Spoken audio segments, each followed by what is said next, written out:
Good morning, everyone. Good morning. My name is Okira Harris, and I'm honored to speak on behalf of the 75th Governor of North Carolina, Governor Roy Cooper. He extends his best wishes for a wonderful event. Dear friends, thank you for your kind invitation to participate in the Capital Matters Race, Gender, and Entrepreneurship Conference. I know this will be an insightful and memorable event for everyone who attends. Unfortunately, a prior commitment prevents me from being able to be with you. Convenings like yours move racial equity discourse forward by mobilizing talented, creative leaders to solve long-standing and emerging societal issues. The state of North Carolina values the importance of providing citizens with viable paths to developing, maintaining, and growing financial capital. We need your leadership. I hope this meeting will compel our leaders to invest in the collective financial health of our communities and capitalize the potential of every North Carolinian. Count me in. With warm personal regards, I am very truly yours, Roy Cooper. Thank you.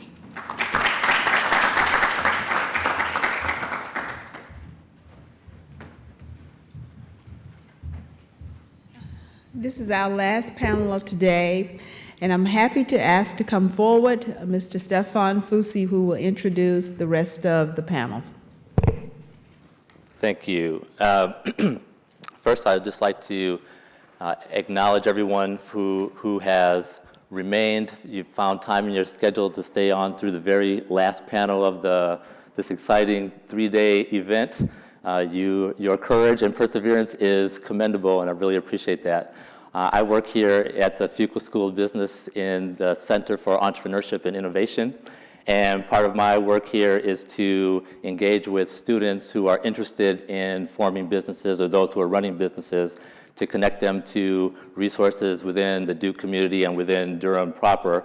And so it's been a real thrill to meet so many of you today and to have you here.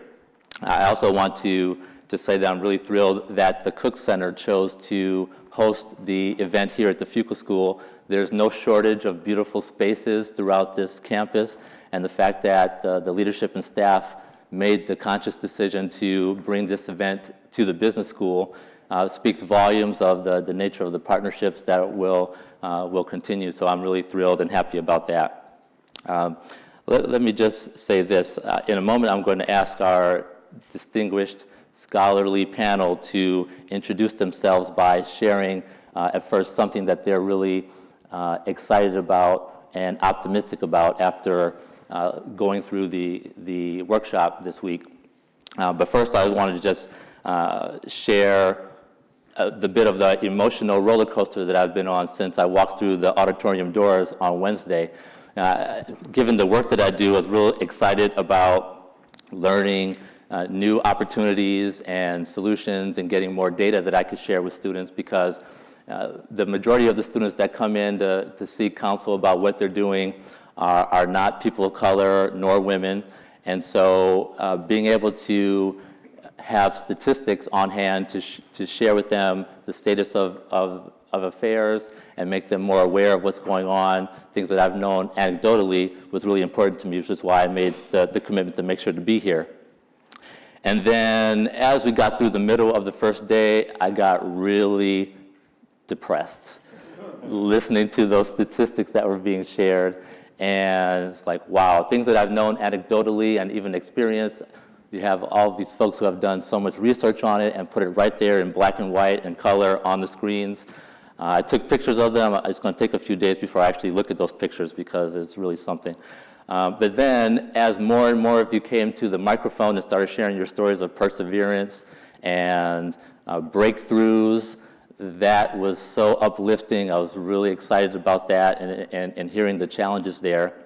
And then, of course, the exhibit on Black Wall Street was presented, and I spent some time looking at those pictures and listening to the stories, the anecdotes of the people who went through the urban renewal in Hayti, and I got really mad. So mad, in fact, that I almost added 15 minutes to my commute driving in. I live south of Durham, and I usually take the Durham freeway, and I just was so mad I didn't want to drive on the Durham freeway.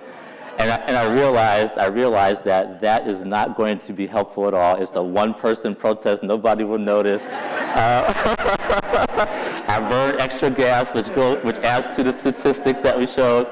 So I said, well, actually, this provides a really good segue and device to get into talking about some solutions, which is why we're all here today in the first place. So let me ask again, I'll start with Dr. McKoy. If you could share with us, and we'll just go from your left to right, if you could just share something that you're optimistic about having gone through this conference, or something you came into the conference optimistic about, and we'll go from there. Well, good. I want to thank you all again for staying with us for 2.5 days. I'd just say, generally speaking, I mean, I'm generally an optimistic person, but optimistic, hopefully with my eyes open in terms of the challenges that we face. I'd say just kind of quickly something that, I think that's going to leave me out of here is for anybody who's been doing this work for a very long time, it can be very weary and tiring. And like, so you go through emotions, mad and changing. Folks are claiming that, you were committed to this and that looks different ways. But I've actually had a lot of fun the last couple of days in this work, right? And I think that for me, it's important that we recognize that, there's some great people that assembled here over the last couple of days, and that makes me optimistic and feel good to know that, hey, we can come together and look at these hard, challenging kind of tasks ahead, but still, have camaraderie and fun and strategize. And so I'm optimistic about, going forward with, some of these great folks that were here the last few days. Wonderful, thank you. Dr. Darity. I think that one of the real benefits of having an event like this is potentially bringing people together who have a shared vision and have a shared set of ambitions, who didn't previously necessarily know one another. And so the optimism that I feel out of this event are the synergies that I think will emerge from the conference itself. Wonderful, thanks. Dr. Rosette. So echoing what my fellow panelists have mentioned, and especially your experience, I think, Stephen, is that definitely a roller coaster of emotions, going from optimism to a little bit of depression as well when you hear these statistics. I remember, so the very first panel is when Sandy and Tom and his colleagues that are working on these reports reported some of these statistics. And one of them that I found to be the most depressing was this one, that the top 10 Fortune 500 firms each generate more in annual sales revenue than all 2.58 million Black-owned businesses. And I posed the question to the panel, what's the goal and who's responsible for the goal? How do we know that the needle is moving, because we've said these stats for years and years and years. And then the luncheon yesterday is, I think, where part of that question was answered, and that answer is us. So as I was listening to Rashana talk about what she had done and what she was doing, I was more optimistic by this stat. And that was that she had processed 3,000 apps from women from 49 different states and had funded 70 different businesses. And she had done it in such an entrepreneurial and inspirational way that was gives us definitely amount of hope. So I think bringing all of us together to have these conversations and to learn from each other, it's going to be a roller coaster, but it does tell us with energy and with motivation and with determination, we can make an impact. Can I say just something to tie into that? I think that what's important for me and what has impressed me about the group here that I think ties in this optimistic aspect is that, as Ashleigh said, you see these statistics and you see them over time, and they can be jarring and things like that. But you have to have people that are able to look it squarely in the face, right? And you need strong shoulders to do this work because it is heavy lifting. So, for years around these stats of these 2.6 million businesses, and compared to the Fortune, like the top 3 businesses, again, Walmart itself could cover. Here's another statistic I share with some of my students in Oklahoma Central that I just kind of put out there and we can leave because it ties into this other aspect.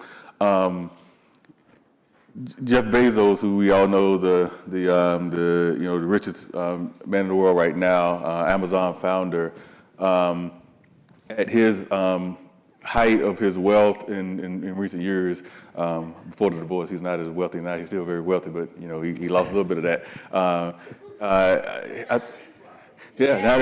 So a little. But I think I want to say there was a day that his wealth hit something like like 160 billion. I mean, it was some ridiculous number. Well, if you look at the stats for the revenues, we were looking at around 2012 or so, the revenue of all black businesses.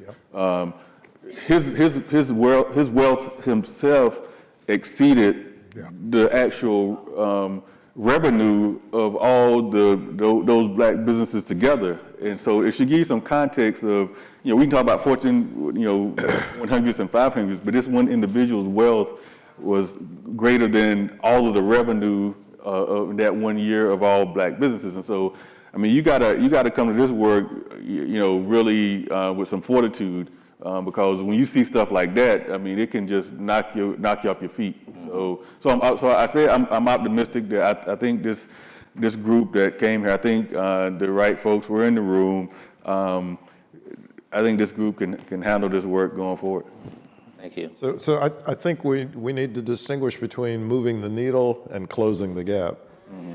So, we can move the needle from empty to 1/16 of a tank, but that will not necessarily eliminate the huge disparities in place. And my most pessimistic observation is that we cannot close the gap with the existing resources that are at hand in the black community.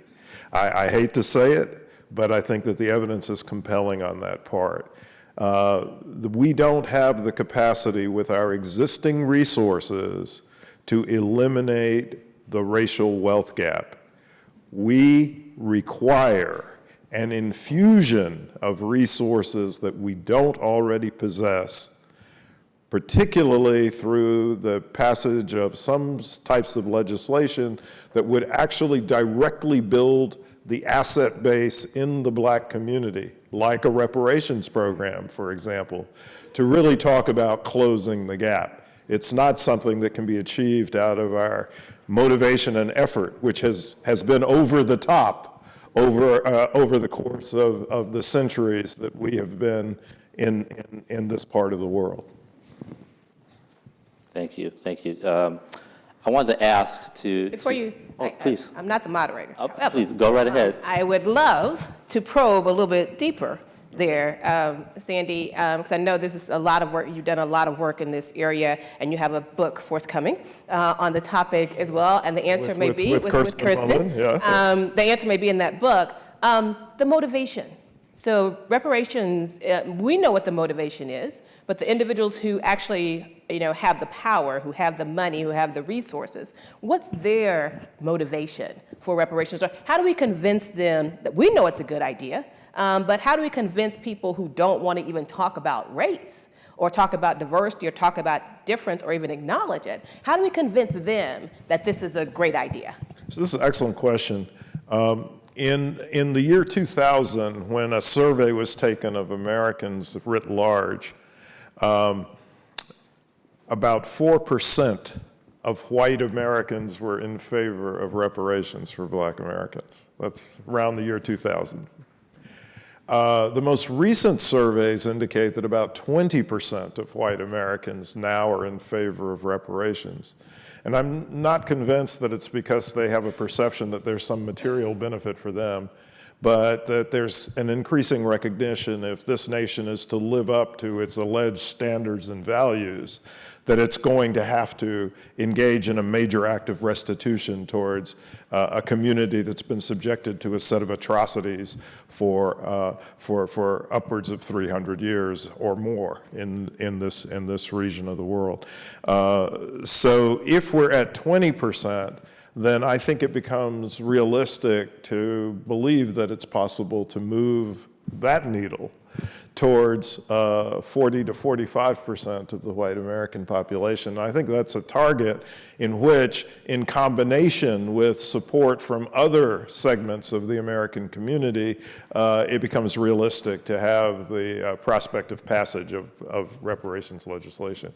But I'll be perfectly candid. I don't have any expectation that a Congress that has a Senate Majority Leader named Mitch McConnell is going to pass reparations legislation. So we have to also change the character and composition of the United States Congress. Yeah. How might we frame then the problem that we're trying to solve here? We came together. For someone who wasn't here this week, are we asking them about how to address the motivations of the power brokers to help with this direct infusion of capital? Are we looking at creating a different ecosystem for entrepreneurs to thrive in? How would you suggest we frame this for someone who was not here this week? And I'll leave that to anyone who'd like to jump in. So this conference is one that was organized by the Samuel Du Bois Cook Center on Social Equity in conjunction with a partnership from JP Morgan Chase, support from JP Morgan Chase, specifically from the Small Business Forward program that's directed by Ted Archer. And so, to a large extent, the vision of the kinds of issues that we're exploring today are a consequence of his encouragement and urging. And I think that we need to make a distinction between the advancement of small businesses, which is the intent and project of his particular shop, versus building a corporate structure. And I think that many of the types of ideas that we've advanced in this conference can strengthen smaller businesses. They will not necessarily produce black corporations. And so to the extent that I view the kind of passion that that many black Americans have for being engaged in business ownership and business development as an exciting and energizing prospect, to that extent, if we can improve the performance of small businesses, then that's an improvement. But I also think we have to be realistic that that's not going to eliminate these vast disparities that exist, where black Americans constitute about 13% of the nation's population, but have less than 3% of the nation's wealth. We're not going to close that gap by promoting small business development, but we certainly can improve the opportunities and the potential that folks can exercise in their day-to-day lives through entrepreneurship by improving what happens with small business operations. Yeah. And for me, I come to this. I know I'd come to this kind of through a practitioner's lens who ended up in the academic space. I've been in government. I've been in these different sectors. It's important that as you think about the person that maybe didn't come to the conference, the idea here was to bring together folks from all different sectors, right? I've been to academic conferences and it's where you're going through the process, and I think Dr. Thomas mentioned it this morning, where it's a certain way by which information is presented and information shared. It takes a dynamic aspect of coming together with these different sectors and different work to really address these things. I mean, and you have to understand, I think, the historical aspect of how we got here to understand kind of what has happened in going forward. I guess to piggyback on Sandy, I was a banker at the very beginning of my career, and so I guess to some extent, to a hammer, everything looks like a nail, right? So I think about capital and the importance of capital and how capital fuels the scaling and things of that nature. And so I do think that there are much bigger conversations around really I mean, you know, and we talk about over and over the systematic aspect of what has to happen. And so I think the chart that Dr. Thomas put up is, you know, you kind of there's layers to this work. And so I wouldn't want anybody who didn't come here or even who came here that comes through here to think that, oh, well, we figured in 2.5 days we checked off all the boxes and everything is going to be solved. But I mean, this is real work and it's hard work. But let me finish this thought like this. Sometimes I get asked to come and have these conversations. Is, you know, what are the one or two things that you know, minorities or blacks or women who have need in order to move this ball forward and to make a difference? And I first say, well, first of all, it wasn't one or two things that got us here, right? It's not going to be one or two things that moves this forward. It's a combination of things that come together, and it's important to understand that dynamic aspect of how those things come together and swell and grow to understand, you know, what needs to be the mechanisms to address that. And Thank you. Thank you. I think, so I am not an entrepreneurial scholar, and I yield to the experts of these individuals who are on the panel with regards to entrepreneurship. But I think for someone who didn't come to this conference, what they take away would be very individualistic. I'm sure if you were to have a microphone and walk out this door and ask each single person without hearing what the other person said, what their biggest takeaway is, they would all be different because each person is bringing something different. So someone who is leading diversity and inclusion at a major organization is going to be different from someone who is in the local New York office, who is somebody who is, you know, an admissions officer, with someone, you know, who has been in politics. So everyone's going to take a different lens. I definitely have put an academic lens on it and have a whole lot of notes with regards to where, you know, I see some synergies taking place. So the takeaways, I think, are definitely going to be individual based upon their perspective. But I think the beauty of that is that there was something for each individual to take away. So, for example, whether it was, you know, the history, and in terms of what Clinton talked about with regards to what's happening in Durham. Many people live right here in Durham and don't know necessarily how Black Wall Street, you know, came about. Whether it is with regards to the mayoral panel and recognizing what's happening not just here in Durham with regards to various incentives and various programs, but what's happening all over the United States. Whether it's data, each person I think can take something different away based upon their perspective. I think to that thing, I'd like to add, and you know, I'm a Monday morning quarterback myself, right? I did the panel yesterday morning, and I remember I was last night as we were watching the Maynard Jackson documentary, which I had seen before and had encouraged we should bring it here. I said, well, wow, if I could go back to the morning panel and do kind of ask one more question.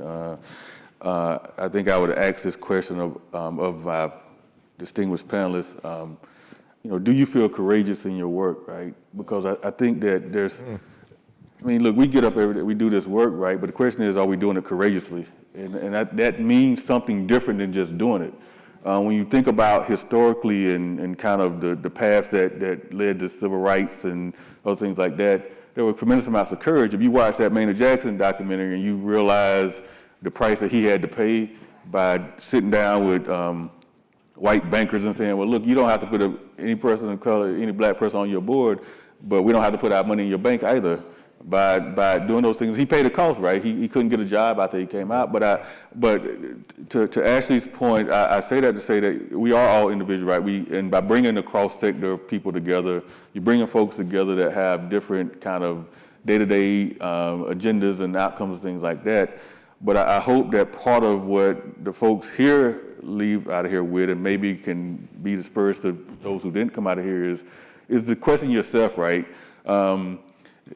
You know, we can lie to people all we want. We can, you know, sometimes we can lie to ourselves. But I hope that folks here, whatever their individual path is, you know, ask themselves, and as far as this inclusion work and this work that we talk about here, are you doing it courageously, right? And you know what courageously means, right? I mean, you know, and you have to ask yourself honestly, because, without I get on the soapbox, when you think about we sometimes romanticize the past and kind of but it's important to understand the context by which things happened. The segregation that was here, previously wasn't by choice, right? It was by force, and that created a certain amount of within the community. It didn't matter whether you were the bank president, or college president, or the person cleaning up those places. Your kids, for the most part, I mean, they were treated the same way by society. So there was a certain connection to destiny of everybody by coming together. And in some ways, I mean, there were folks that certainly had things to lose, but folks were willing to extend in order to get to a different place. Post-integration, a lot of us have a lot of resources. And, we may not be so quick to want to put those resources on the line in order to make a certain point. And so, I just hope that people leave out of here and ask yourself every single day, am I being courageous? Am I leveraging everything I have to move this work forward? Because without that, I think that we'll be spinning our wheels. Yeah. Yes. Yeah. Yes. Thank you. Yeah, I mean, you're really asking, are we willing to put ourselves at risk over the principles that we believe in? And that's an important question that we've always got to ask ourselves. I wanted to piggyback, though, on your observations about segregation, because I think one of the things that has emerged from research on the history of black businesses, particularly the unique history of black business development in a city like Durham, is the impression that the success of black businesses was contingent upon segregation. And so in the aftermath of segregation, the argument's frequently made that black businesses were confronted with having to compete directly with white businesses, and therefore they weren't as successful. I think that's an inaccurate reading of the story, because I think that there were two ways in which, during the period of segregation, there were systematic acts of destruction of the black business ecosystem and infrastructure. And two of those ways, one way was overtly violent, and the other way was quietly violent. The overt violence was associated with a series of massacres that took place across the United States that typically were aimed at the destruction of prosperous black business districts. So, there's a huge array of examples, but the one that's most familiar to those of us in North Carolina now is, for a long time we didn't talk about it at all, but now we're aware of what happened in Wilmington, North Carolina in 1898. I understand that the TV program Watchmen just did an episode that was actually focused on the Tulsa massacre of 1921. And Tulsa, Oklahoma was I believe, the first location where people talked about a black business district as being a black Wall Street. So I want to say that what we see in the aftermath of the period of legal segregation is a business infrastructure in the black community that had already been under assault. The second way in which this assault was conducted, which was much, much more quietly, was through the use of the federal highway system. And the whole process of running highways or freeways directly through black business districts. And that's what occurred in Durham, but it also occurred in upwards of 40 to 50 other cities across the United States. So it's not just a question of black businesses being exposed to a different competitive environment. It's also a consequence of black businesses being subjected to active destruction. And I would add in that context the overlay of discrimination not only in access to credit, but also in access to public sector contracts. And so, people underestimate the extent to which private businesses generate their revenues through public sector contracts. And those are unevenly assigned. They are not equitably assigned on the basis of the race of the owners of businesses. And so, so these are all factors that come into play that I think we have to be very focused on and aware of in thinking about how to go forward. You have a question? I appreciate that. I've never thought about it in that way. I always thought that once we had integration, most of our people, because now they have the option to go to the white establishments, they went. And then that's where the businesses kind of started out. I know about the mass destruction. I never heard it broken down like that, so I appreciate it. I think that's part of this piece of, you know, somebody said on the women's panel that Ashleigh moderated about all these 1,000 paper cuts that and how they happen. Now there were some things happening that were much worse than paper cuts, but the point is that there were so many different things. So I would say, I mean, the reality is that there were folks who, I mean, you think about you've been systematically discriminated against for hundreds of years. You've been sent to the back door. You've been not ready to come in. Yeah, I feel like I'm gonna walk through the front door, and you're gonna serve me because you have to. I mean, and you know, it is to my earlier comment about you know Monday morning quarterbacking myself. When you look back on things, you get an aha. Oh yeah, well, you know, it probably wasn't good if, you know, just because I could do it. I tell my son, who's now a college freshman, you know, just because you can do something don't mean you should do it, right?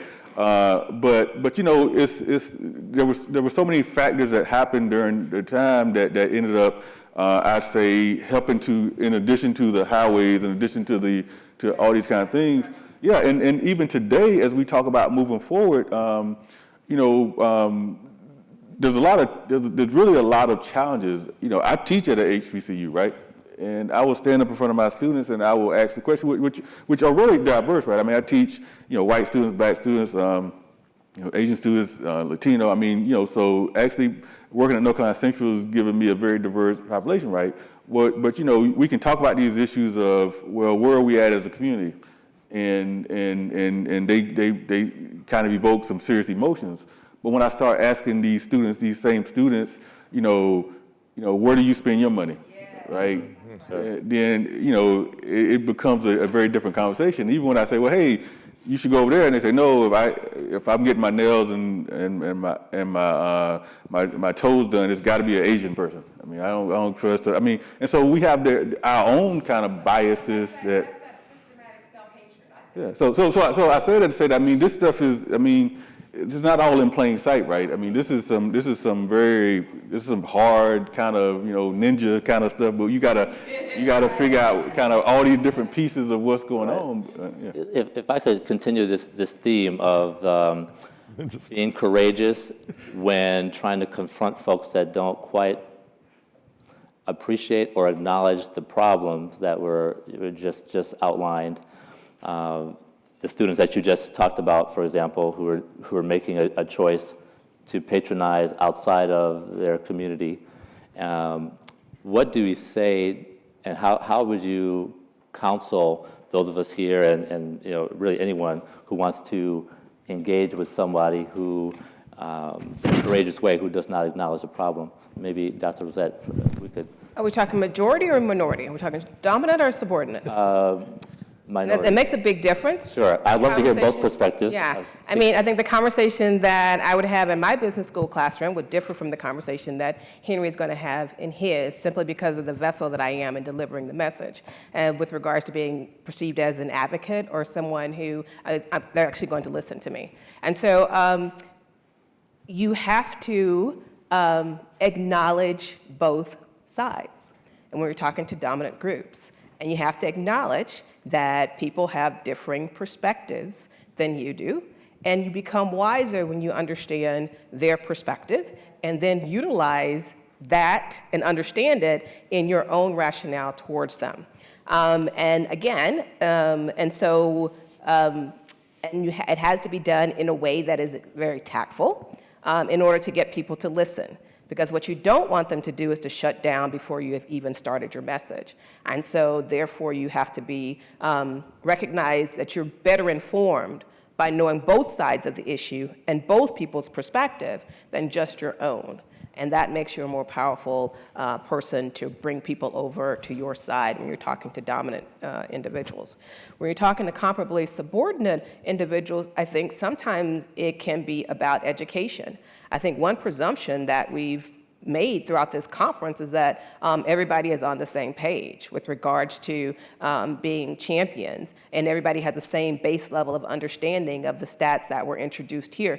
Many people don't. Many people are simply unaware. They don't know the extent of the wealth distribution. In fact, there was a study done saying you ask people, like, what is the distribution? And they completely have it skewed from what it really is. So I think having basic education and pointing these things out and recognizing that, yes, it may be a little thing like, frequenting, the black nail shop as opposed to the Asian nail shop. It may be, seeking out, you have a party for your kid, having, a black entrepreneur do it, or Hispanic or Latina, or to come in. But many people simply are not educated about the power of their own dollar and the differences that exist. So I think having those conversations actually go a long way, because you can see a lot of times when you're having these conversations, the aha moments that occur. I know I had some aha moments about some data that I didn't necessarily know. So I think you have to be tactful, and you do have to adjust your message depending on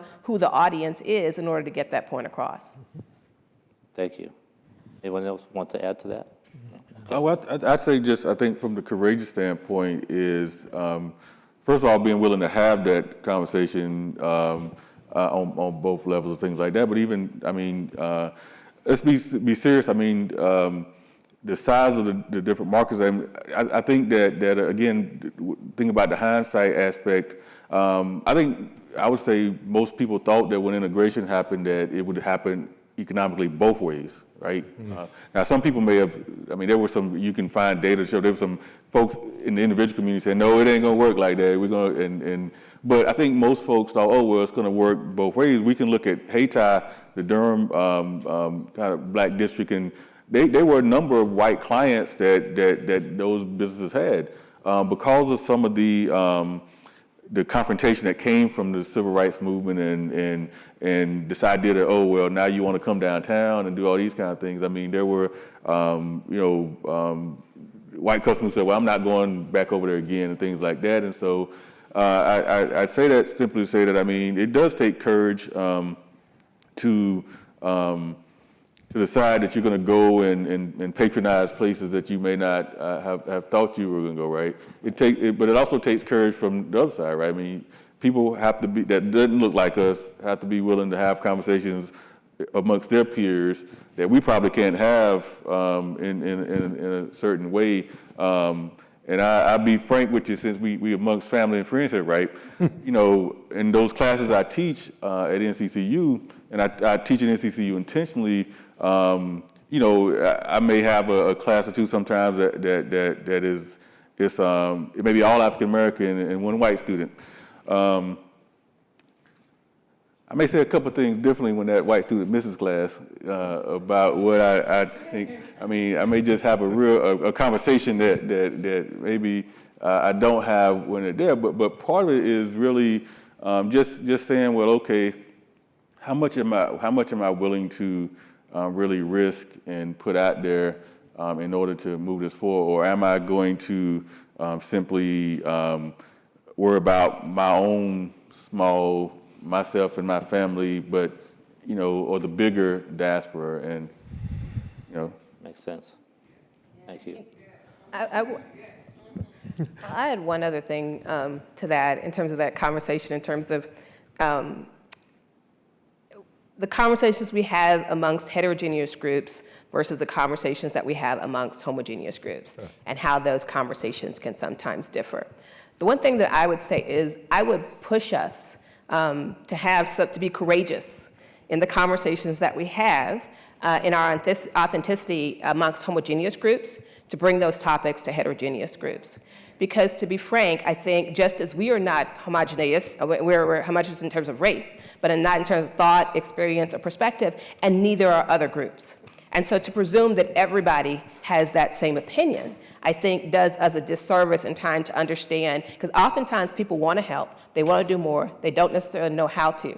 So providing an opening, I think, by having some of those conversations that we have in our intersanctum across lines, I think can be very, very, very helpful, again, in terms of moving the needle forward and giving people the tools to move the needle forward. I know a lot of times in my diversity research, I talk about, let's be clear, some people you are not going to move. It's just not going to happen. I would put, you mentioned Mitch McConnell, I would put like that type of person, right? And yes, I'm calling that type of person out. I don't know if you know him personally. If you do, I apologize. But nonetheless, that mindset, you're not, but most people are not of that mindset, right? And so most people are in that pragmatist role, genre where, if understood, they would shift, but they oftentimes don't necessarily understood. So you have to have those courageous conversations in environments where they're going to put you a little bit uncomfortable to attempt to actually bring people over, inform them, and have them be a part of the process that actually enacts change. Yeah.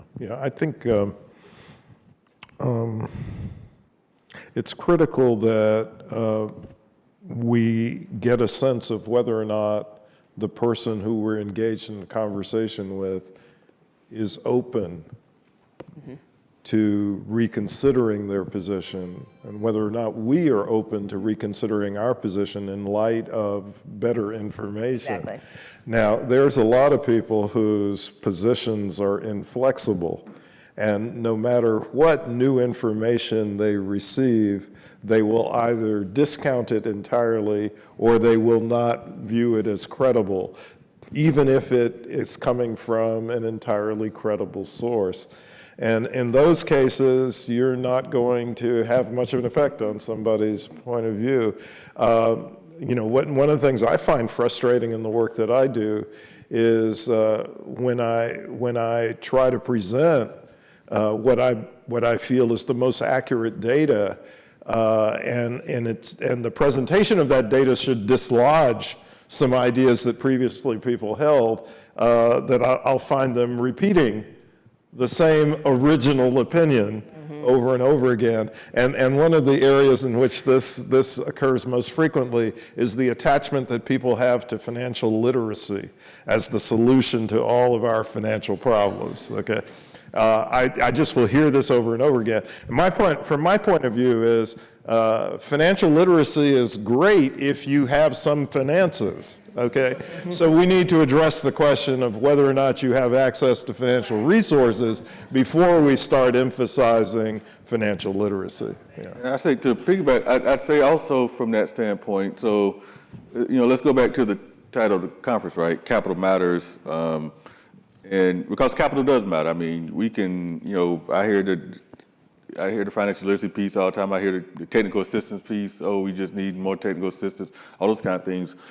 But I say that very intentionally, right? If you think about the pathway by which oppressed groups move forward, whether that be gender, whether that be race, whatever the case, there's all these seemingly insurmountable obstacles in front of you. I can't imagine what it was like to think about freedom, 250 years into slavery, and I mean, what? I'm born this way. I mean, what do you think about? But you get there, right? Then there's the Jim Crow, there's segregation, there's the civil rights movement, right? I say that very specifically. This is a different fight, right? I mean, we know that the Civil War, even though people like to say it wasn't about slavery, we know this North and South thing was going on, right? Often, if you also look at the civil rights progress, things like that, when you have the Constitution and you have these aspects of, all people created equal and all these kind of things, people say, okay, you just want kind of the right that I have, right? Which, of course, there were people that pushed against that, right? But you want to be able to vote. Okay, you want to be able to go to, okay. When you start talking about money and, what's equitable around, transferring, that's a whole different conversation. So I say that to say, I mean, we got to be innovative and creative about this conversation because, people have very different ideas about that aspect, especially in this so-called meritocracy society and all these kind of things. When you start talking about, transfers, and I know Sandy knows this probably better than anybody, you start talking about transfers of capital and what's equitable. For me, it becomes a whole different ball game as it relates to this working. And to Ashley's point about these surveys and things like that, I give two kind of quick contexts around this role. So if you look at some of the, Dr. Thomas talked about some of the 8A programs and things of that nature, and there's we can go down a rabbit hole on that, but at the time that a lot of these programs were set up after the civil rights movement around these economic pushes, the primary kind of races were black and white, right? And I know we talked a lot here about black and things like this, but you really do, if you look at the data and you look at it, they're like bookends, right? And kind of everybody else kind of falls. I mean, so black, white, and then Latino, Hispanic has issues. I mean, American Indians, and so there is discrepancy across the board. But the black and white still have the bookends. At the time, black Americans made up about 10% of the population, and so that equity idea was, 10% of the contracts, things like that. Well, Elizabeth Dole made a statement one time that during the Reagan era, that was all about to disappear, the whole affirmative action, things like that, until she brought white women into it. And that's what saved the program, right? Well, and we know that of affirmative action, I mean, white women have been the biggest beneficiaries of that. But then as we've seen a different diversity of the country, they've basically thrown all the groups into the same 10%, right? So when you look at data, what you have is you still have, even as the white population has declined, they still control essentially 90% or more of the actual resources, things like that, because everybody else gets tossed regardless of the size of the population into that 10%. And it's kind of what you think about like tithing in church, right? Give your 10%. And when you ask, when you do surveys and things like that, there was a survey done that, and I'm making this point now about what I find is there's this idea of inclusion to a point, right? I can hire one person and check the box and that one person, I'm gonna get the gay black female who's disabled and used to be in the army and I'm covered, right? But so it becomes this idea. I don't know I frame it like Chris Rock has a joke that says that he said that he talks about black rich and white rich, right? He said, look, I'm a comedian, and he said my next door neighbor's a dentist, right? He's a white guy, he's a dentist, and he lives in the same neighborhood that I do, and he said nobody in this audience would want to trade places with me, And so I say that because when I talk to these CEOs and we talk about kind of bringing talent into the company, particularly folks who founded the companies, it's only to a certain point, right? It's like, wait a minute, no, I can't do. You start getting into higher numbers, and so folks are very, very uncomfortable about this idea of somehow we're going to have a bunch of colored people running my company or organization. And I do believe that even though it shows that diversity does pay profit-wise, I believe folks would be willing to, I think folks would be willing to cut some of that profit if it means maintaining, kind of dominance over, my enterprise, so. Right. Fascinating. I did want to ask one more thing, and I'm looking at the clock and want to make sure we have enough time for folks to ask questions and all that. I wanted to ask about what we might measure. And you folks deal with data all day, and you share data. What should folks here measure to determine, towards next year's conference, for example, if progress has been made towards addressing the matters that have been raised today and this week? We doing this next year? Well, we'll see. I'm just saying it's ongoing. It's ongoing concerns about the conference. I hadn't heard that, but okay. You guys know. Wishful thinking. Okay. But I just mean moving ahead. Well, what should we measure? So I'm going to answer this first because, and then I'm going to turn it over to my two colleagues who are going to answer this better. Because this was the question I think that I posed at the very beginning of the conference, and that is, if we were a business, right?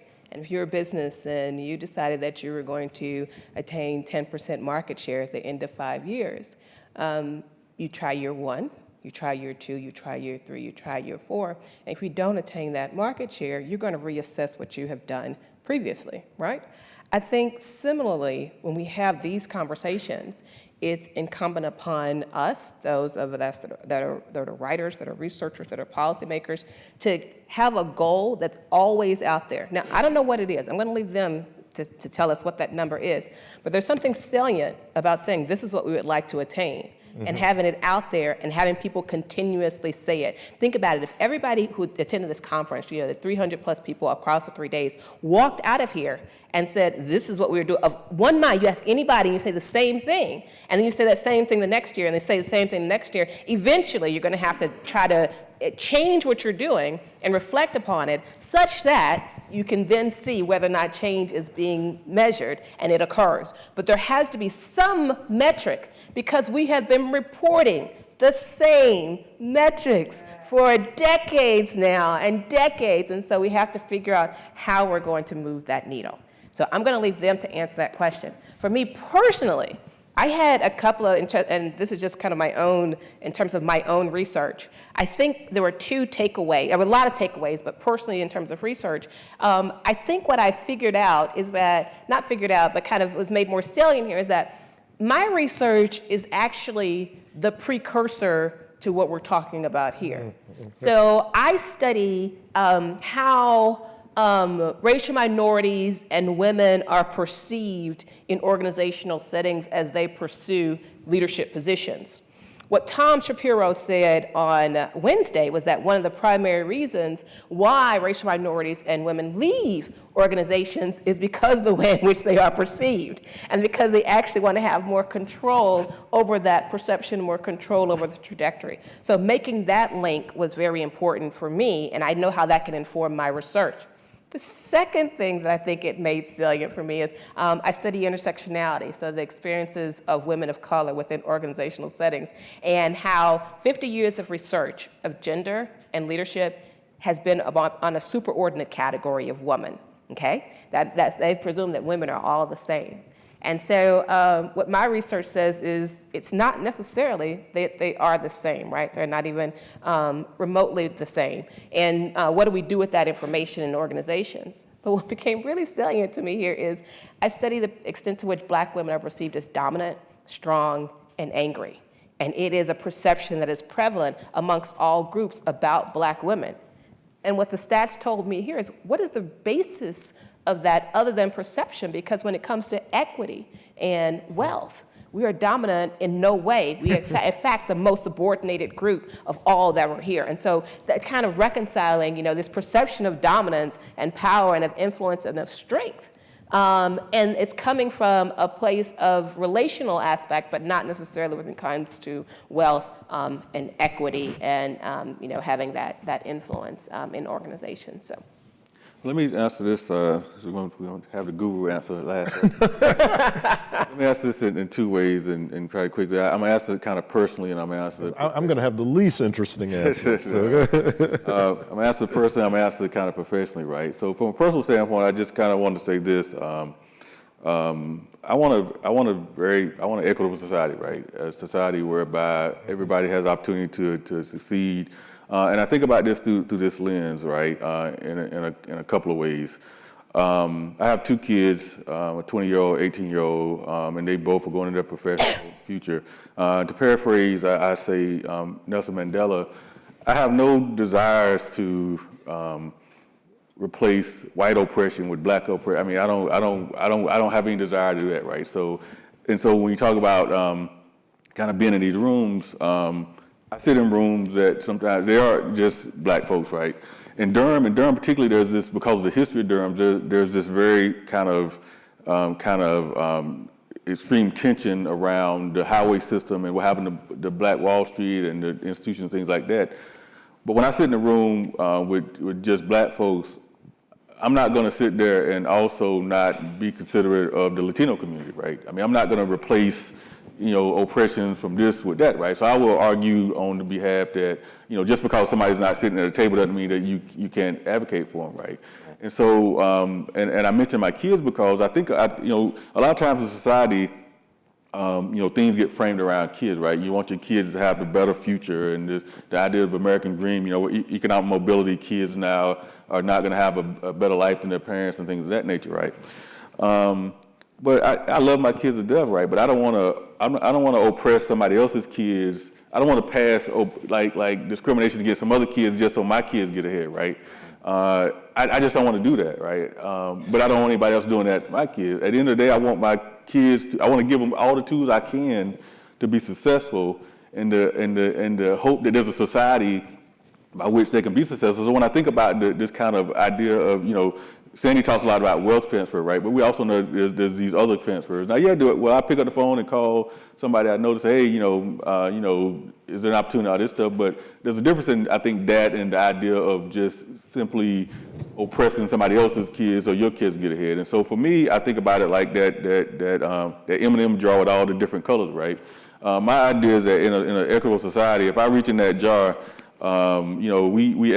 every community has their share of brilliant people, their share of laggards, their share of, every community, right? It doesn't matter who you are, but these stereotypes. So I just want a situation where, everybody has this kind of equal possibility of outcomes. Now, in terms of the metrics, as you asked about it, for me, scalability does matter. I say that's important, that the data that we have, that we put up, it's important to always get under the data. Because you can see somebody present data in one way, but it really means another way. And so I guess maybe partly to Sandy's point, when you look at certain data, the popular press will say, oh, there's no better time than now to be a minority entrepreneur. When you start picking apart that data, right, it looks very different because you end up with, a gazillion of the one person sole proprietorships and things like that, and that doesn't neither move the needle nor does it kind of close the gap. What we do know is that scale matters, and it matters for a number of reasons. So to the extent that the Fortune 100 and the 500 and those things aren't dominated just by white founded and led firms, I think over time, now that's not going to happen next week or next year, but capital does matter, and it matters in this way. When you have capital and it's within certain communities, it helps determine who else gets capital. It determines who gets jobs, who gets hired, determines what philanthropic organizations get funded, determines all those different things. And so we can't discount the idea that somehow scalability doesn't matter. And so for me, it's thinking about are these firms that are owned by these diverse populations, are they growing and scaling and creating wealth in ways that then can be distributed more broadly? It's like that institutional piece in the model that Dr. Thomas was sharing to grow the representation in that part of the model can have downstream effects. Oh, absolutely. Makes sense. Before Sandy goes, I want to pick up on something that Henry said, because I know Sandy's going to kind of drop the mic, so I'm going to get out of the way. The one thing I would pick up on something that Henry said, in a different kind of metric, I think that kind of really has to be adopted for this really to work and for the broader individuals to come into this conversation, and that is this idea of zero sum. The fact that if I take something from, in order for you to grow, I have to take something from me. And I think that perception of that this is the pie is fixed and there's a zero sum, and that if I take this, you get that. And I think the mindset, in order to get the broader individuals a part of this conversation, it has to be a growth mindset. The pie isn't fixed. Just because you win doesn't mean that I lose. We can both win, and we can actually both create value here. I think that's one of the ways that we get an important way that we need to think about those metrics. So when Henry talks about, I don't want to trade this type of oppression, for another type of oppression, we don't have to do that. Right? What we have seen over the course of the history of this United States is the sheer amount of wealth and growth that has occurred. I mean, back in the 1930s, or the 1950s, because we imagine that the stock market looks like it does now in terms of the amount of wealth. So that tells us that it does not have to be a fixed sum, that we can actually grow together, and it doesn't have to be me winning at the cost of you losing. Well, so I'd like to angle into this a little bit differently. I think at some point, did you mention the term meritocracy? I did. Yeah. So I think that this is a country that's very attached to the idea that people's accomplishments are a consequence of merit. But if we think about the full array of injustices and inequities that exist, then it's kind of hard to make that claim. And I think we've become even more alert about this situation in light of all the information we have about the tactics and money that's been devoted by some very, very rich families to repackaging their sons and daughters' applications for select colleges and universities. Okay, clearly those kids don't get admitted on the basis of merit. I mean, so it's inconceivable. But if we think about a desire for a more meritorious society, I think what we must establish as a condition for that is equal opportunity. But there is a precondition to equal opportunity, which is resource equalization. Okay, that if we're gonna ask people to play a competitive game, they've got to be able to enter that game on a fair basis. And so as a consequence, the way in which the intergenerational transmission of resources currently operates, we create an unfair starting point for large portions of the population, and part of that unfairness is very closely linked to race. So, to the extent that your parents and grandparents have a significant amount of resources and they endow you accordingly, you are getting something that is not based on merit, okay? And so that's why I think it's critical that we think about our metric or our goal for social change to focus very intensely on equalization of the preconditions for participating in the equal opportunity chase. And so that's why I said the other day when you raised this question, that if we were thinking about the racial wealth gap, for example, then our metric for getting from here to there should be a situation in which the black share of population is at least equal to the black share of wealth and that the nation currently possesses. And so that would be the goal, or that would be the metric for evaluating how close we are to where we want to get. In the process, we would need to have data that would allow us to be able to assess how far or how close we are to that.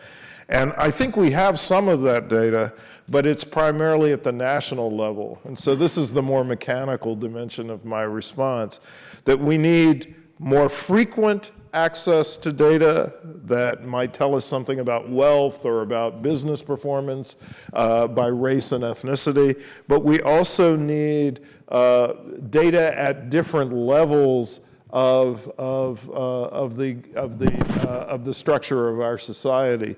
So, for example, the last major survey that was done on the characteristics of American businesses was 2012, and it's 2019 now.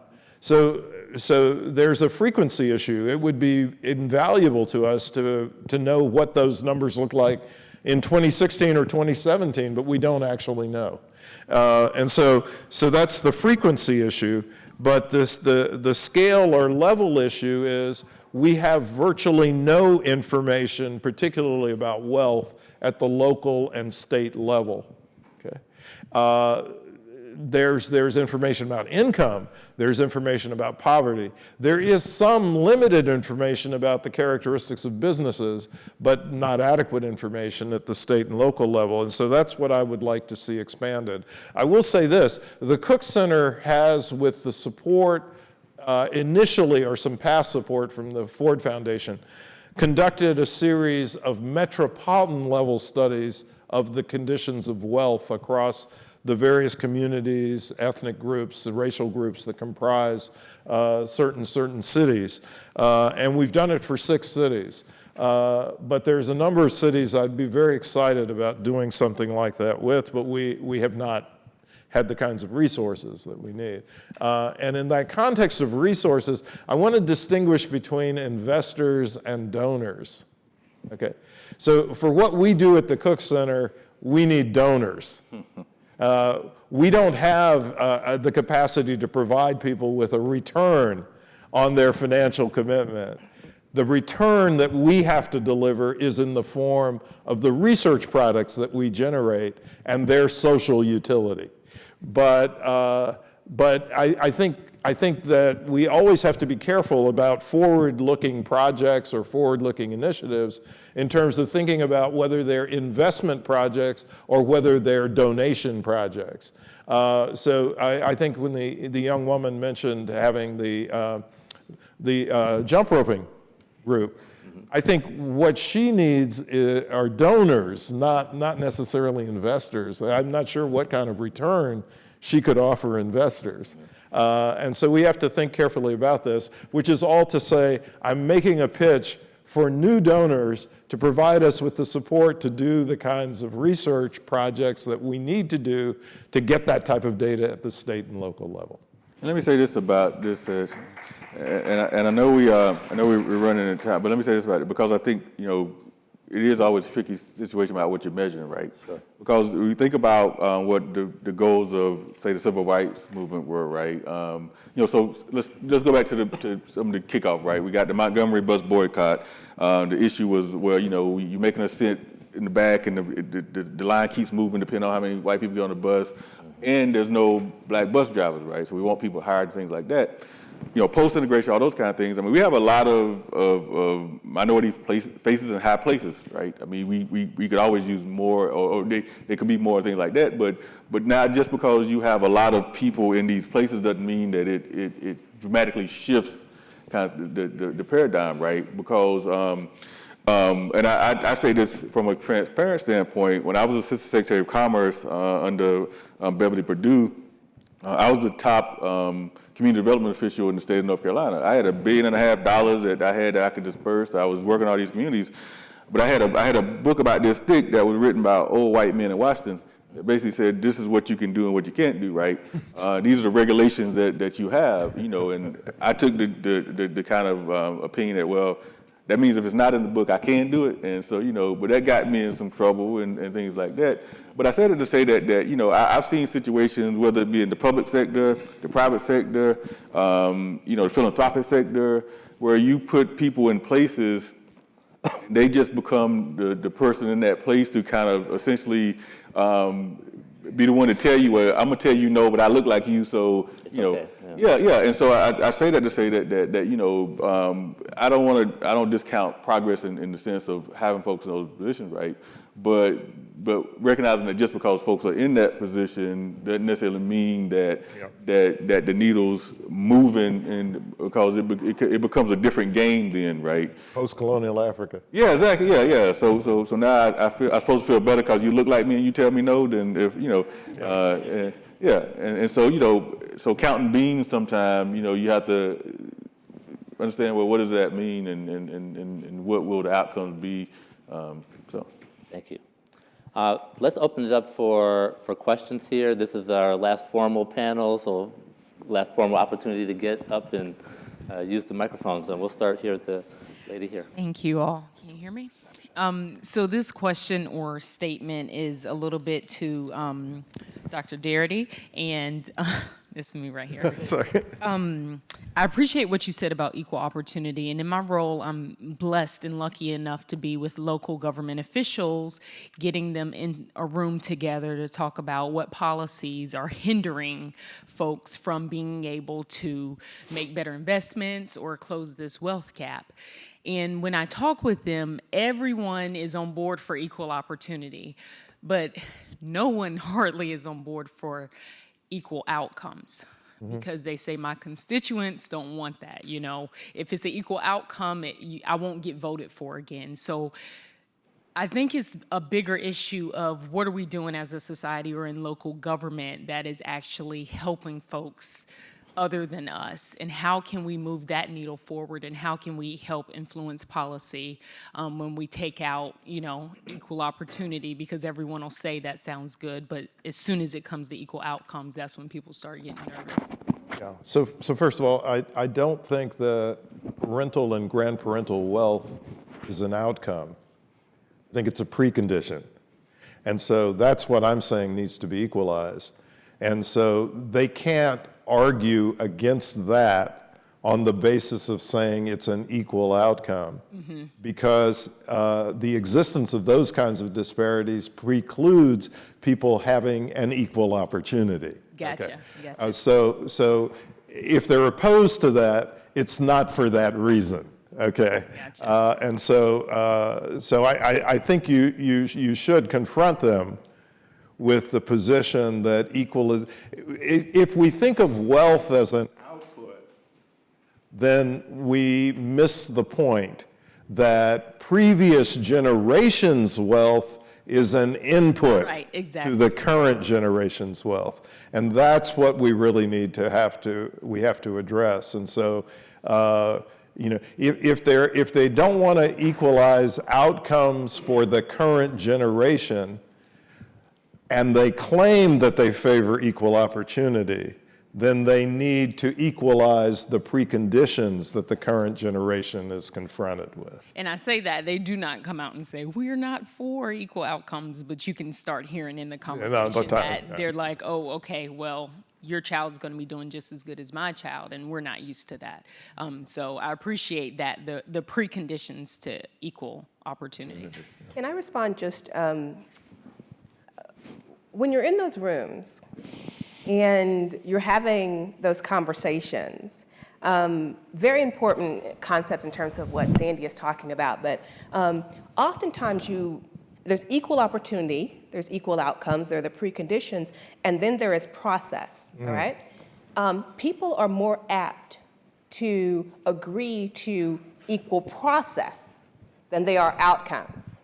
So if you get them to buy into the process as being fair from whatever position that they're coming from, then you're more likely to get them to buy into the outcome, Right. even if it gives away a little bit from their perspective.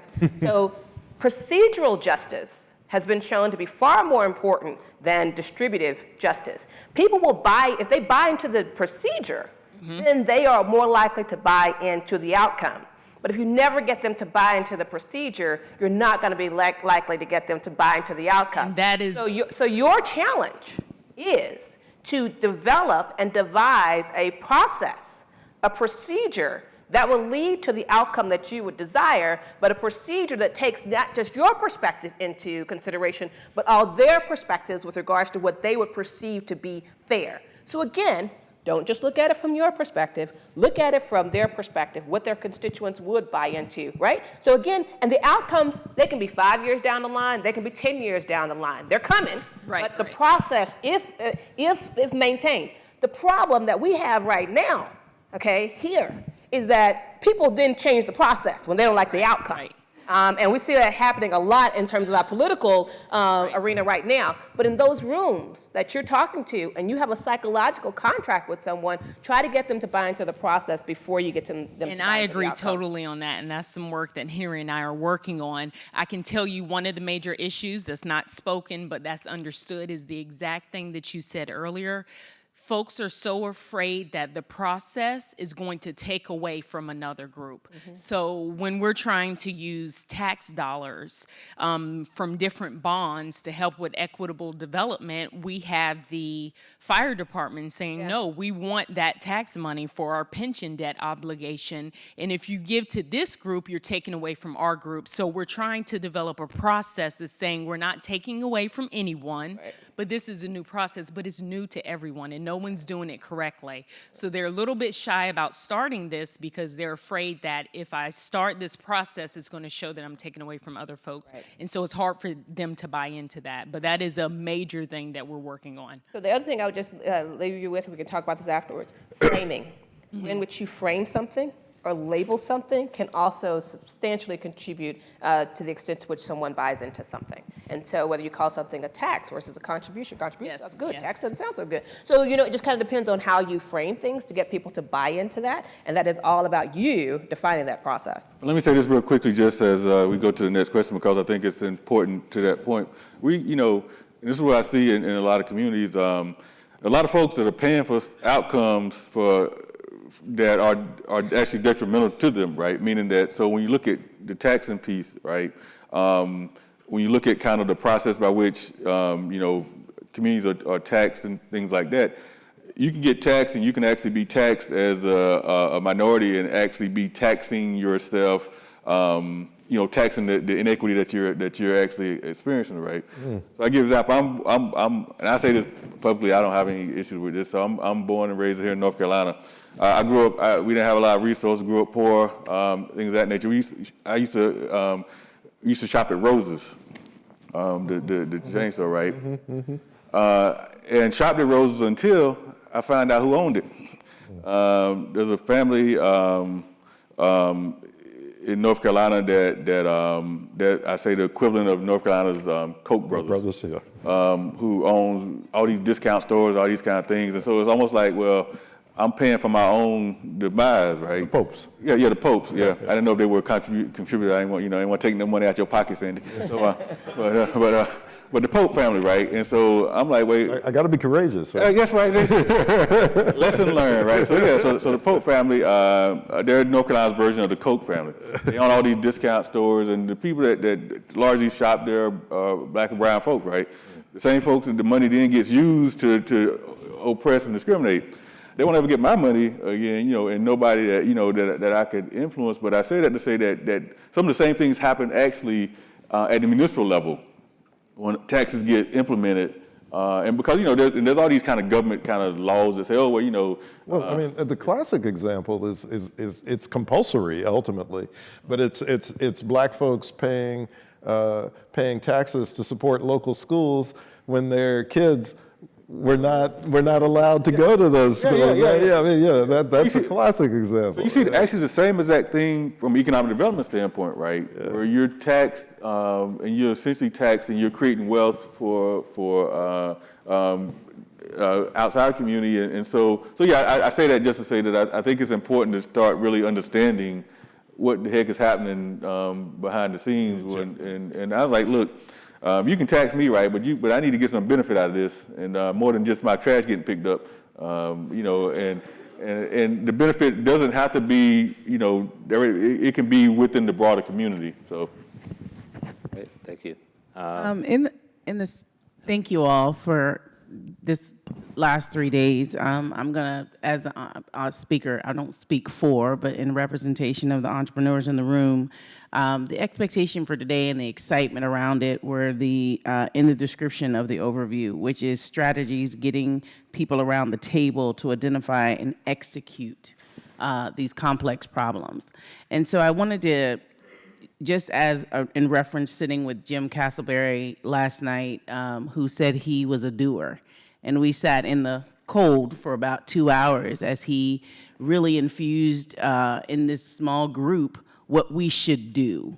So in that spirit, I'd like to ask the panel and those in the room who are willing to talk about what that looks like for active participation in doing around creating that table to discuss the next steps. Capital is an issue, and all the things that we talk about, which we know. I think the first day we spent a lot of time on data and information. Some things we knew, some things we didn't know. But I think the inspiration came when the young lady stood in front of us and told us how she figured out how to do and get capital to minority lenders who normally wouldn't have it. So I would ask that we, in the spirit of resolution, come to an understanding of what you all would like to do or see done, and how we can, as we're in this room, creatively figure that out before we leave this place with all of this wonderful knowledge.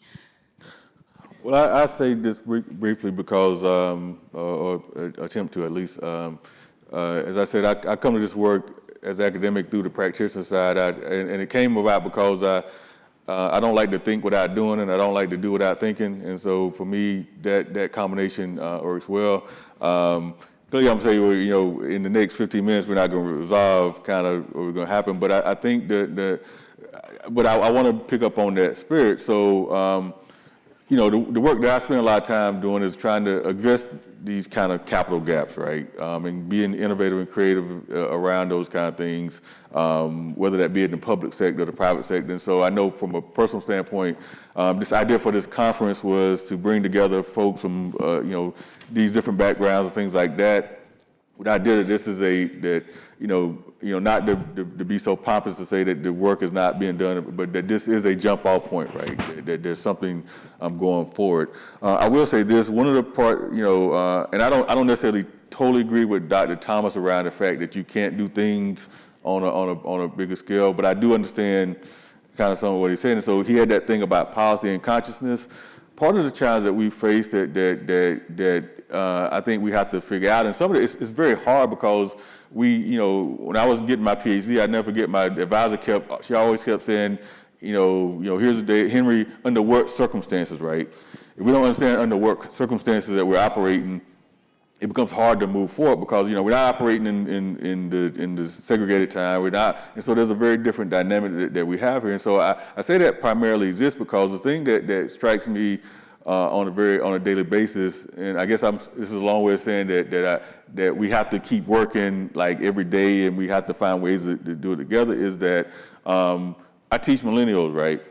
And you try to give a millennial a book to read, and they're gonna look at you and like, what? They want 140 characters or some post that they can that's very kind of short and sweet. And so I say that to say that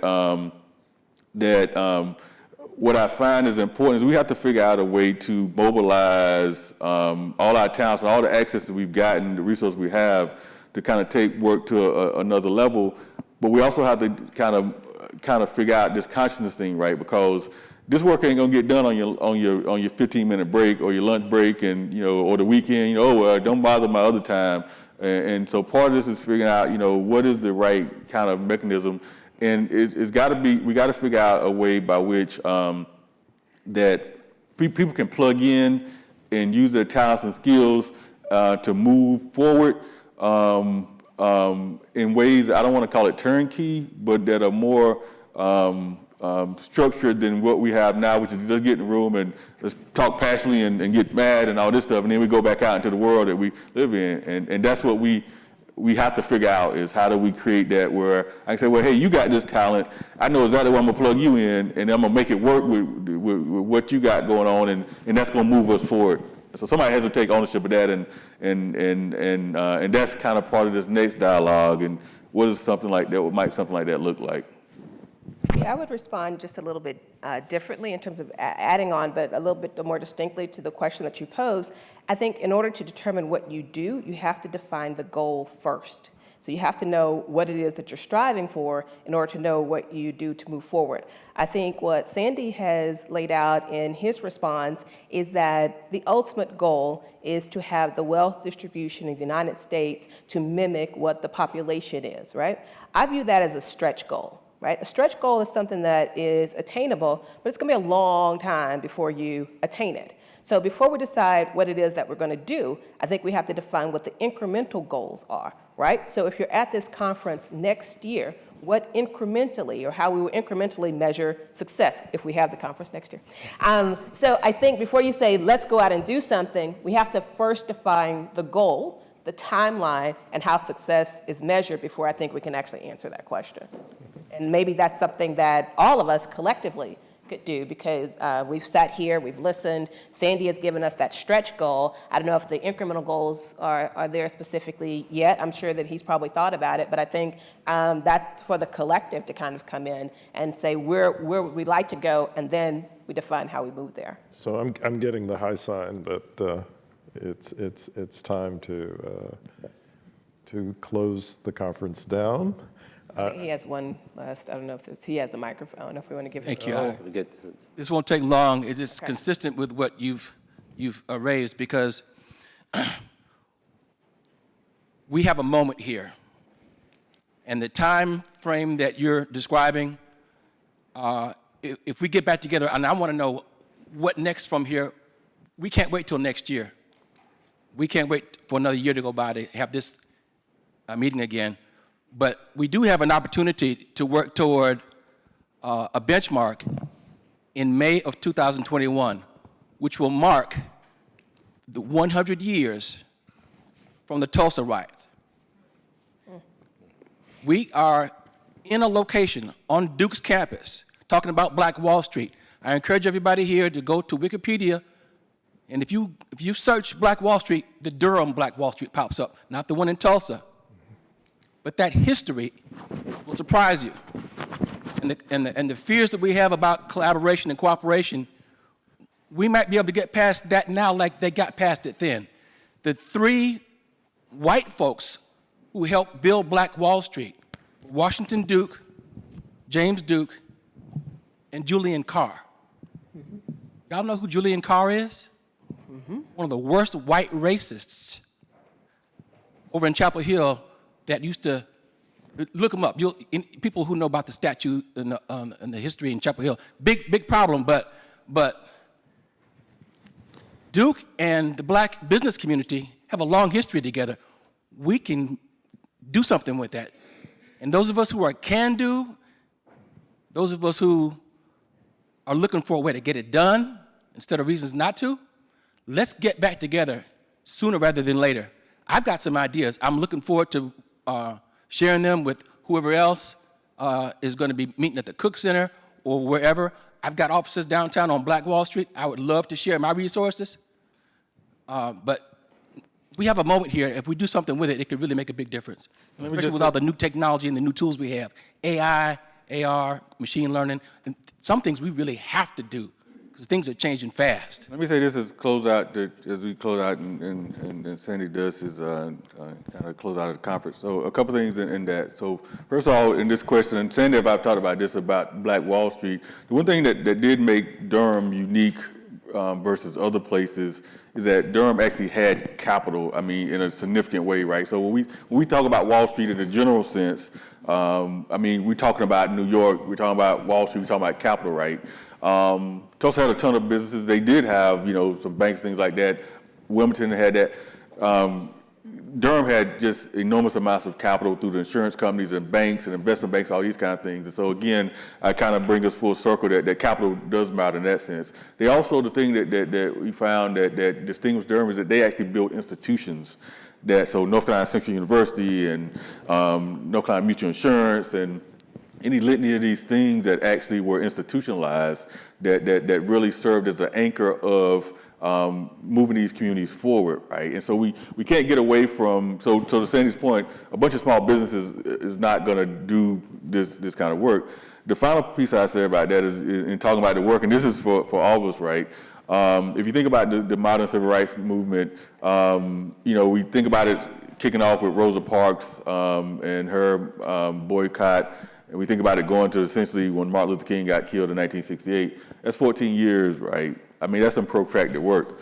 And it's protracted work in ways by which, there were plans, you operationalize those plans, people were trained to input themselves in those plans, they had to innovate, folks come out. I mean, so it's real work, and that's what I think is part of that understanding consciousness. Again, that I'm saying this is not going to be done on our lunch breaks or 15 minutes, and as we like to say, oh well, yeah, we get this done, then we go back to life as usual. I mean, that was a protracted movement in order to make that happen, and we're going to have to see that again, and yeah. So I'm here as I want to push every day, and so I'm here.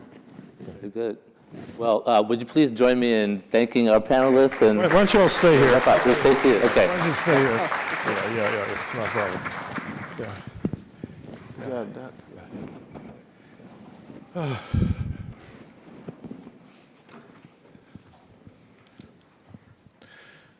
So I am feeling a bit proprietary because I think this has been a really, really great conference. So I'm proprietary in the sense that it's our conference, the Samuel Du Bois Cook Center on Social Equities Conference.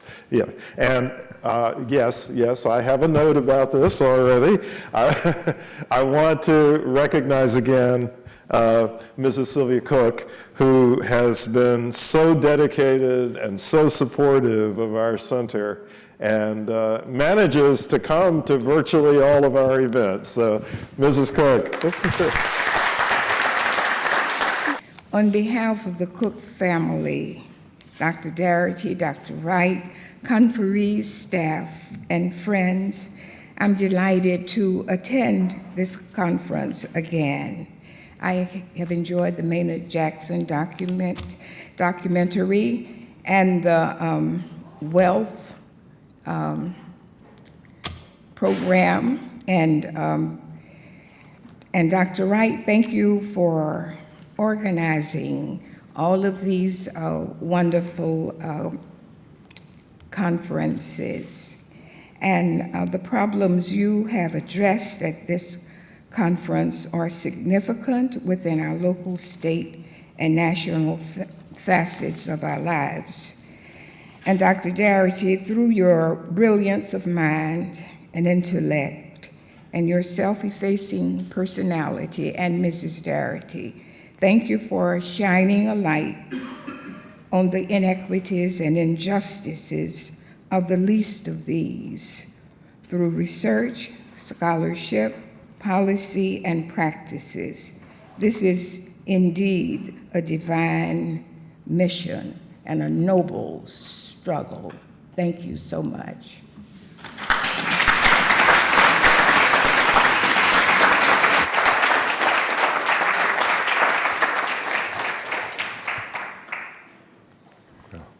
Thank you, Mrs. Cook.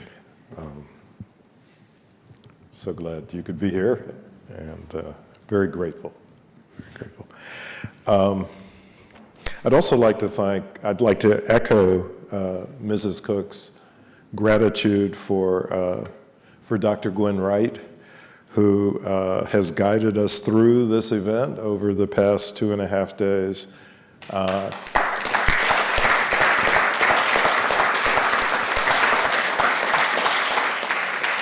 Who just generally is a remarkable person. So thank you, Gwen. And I'd also like to thank our staff and the team of young scholars who have helped us execute the conference so effectively.